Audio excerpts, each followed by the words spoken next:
今天分享一个早餐饼的新做法，好吃又营养。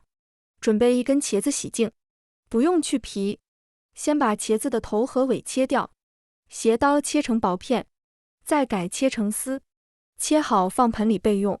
准备一根胡萝卜，用擦丝器擦成细丝。准备一根红椒，切成小丁，能吃辣的也可以放小米辣。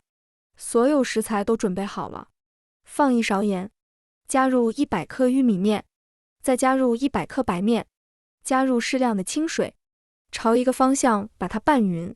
拌匀以后静置10分钟，让茄子出一下水分。锅里刷一层油，一勺面糊摊一个饼，在面糊上面放点黑芝麻，煎至一面金黄以后，用铲子给它翻个面，煎至两面金黄就可以出锅，用刀从中间切开。